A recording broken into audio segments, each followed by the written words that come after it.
So how do you pick them up? Do you just grab one of their legs? No, I usually just, the best tool is like a spoon, just a silver spoon, so you can scoop them wherever you go. Yes. But I generally don't ever really like to pick them up. I can manipulate them to do what I want. So like if I want it to go that way, I'll tap that leg, and if I wanted to come back this way, okay. you tap on this side. So you could do a flea around. circus, couldn't you, on this basis? Yeah. You're a natural. So how long does it take to make that web mat? They could probably do that in one night. Yeah. One night? Yeah. Really, Yeah. one night? Yeah. So that one's probably would have started off a little thinner, but then they just keep adding to it. So you're going to show me how to do this, aren't you? Yes. All right, so I will have to put on my live forever glasses because that means I can actually see what's happening. Yeah, that would be good. Alrighty, so we've got a little female in here, so we'll see if we can get her out. Come on, miss.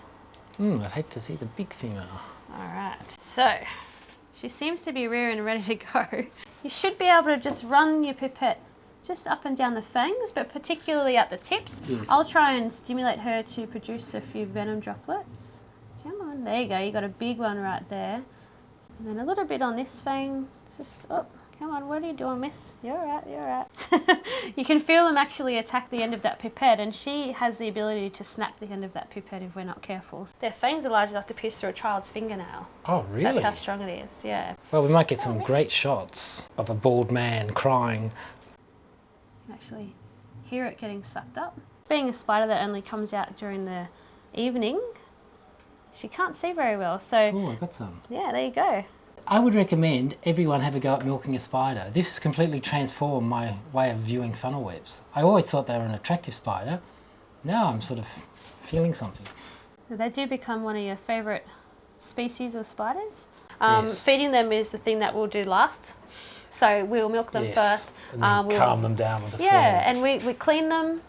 You clean them? Yeah, spiders go to the toilet too. They get everything done to them all in the one day. So, and that'll only happen once a week. So, but once we actually feed them, it's just all hands off. Because they're so sensitive to any movements or any vibrations. Yes.